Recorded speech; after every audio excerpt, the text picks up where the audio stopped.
a iniciar la lectura con un poema que cierra ahora mi obra completa.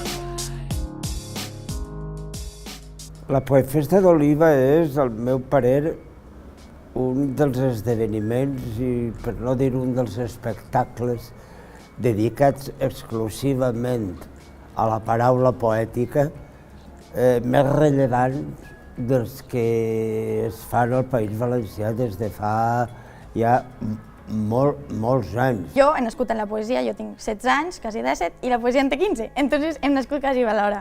Per tant, jo la mort de la Poefesta l'he viscuda des que era molt menuda i a poc a poc, com ha anat creixent, ha anat sent més gran, no? I ha anat prenent consciència del que és, ha anat gaudint-la més cada any. És una setmana en la que el poble es transforma i que ja fa anys, darrere any, que tot el món ja pregunta quan és la Poefesta, quina setmana és la Poefesta. Tota la ciutat d'Oliva col·labora d'una forma o d'una altra i és una meravella veure com cada any el Teatre Olímpia s'ompli de dalt a baix i fins i tot la poesia transcendeix ja el marc de l'escenari amb coses al carrer. Els comerços ens hem implicat molt perquè un dels nostres fonaments especials és la unió que tenim amb la cultura.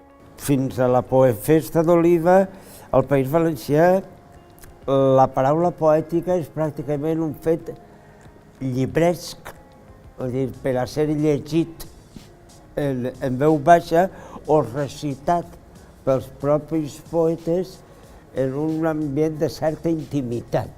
I la paraula esdevé espectacle justament en la Poefesta d'Oliva. És impressionant, és que la quantitat de bones sensacions que la gent té quan ix d'allí és màgic, perquè sempre hi haurà algú que t'encanta, sempre hi haurà un poema que t'enamora, sempre hi haurà, jo què sé, unes paraules que digues... Sabem que la Poefesta té una repercussió internacional, dinamitza molt la ciutat i, vulguis que no, això pels comerços és un factor positiu que al comerç li dona molta vida. Jo considero que Àngels Gregori és una de les protagonistes, també en femení, més rellevants que ha donat la poesia valenciana en aquests anys, tant com a creadora, és a dir, com a poeta en els seus propis textos, com a convoyanta d'aquests esdeveniments com la Poefesta d'Oliva i altres. Àngels és Àngels, és que no hi haurà paraula per a descriure-la, és una persona superatenta, que viu amb passió tot el que fa. I ha fet moltes coses i la seva experiència vital, poètica i literària no fa més que créixer.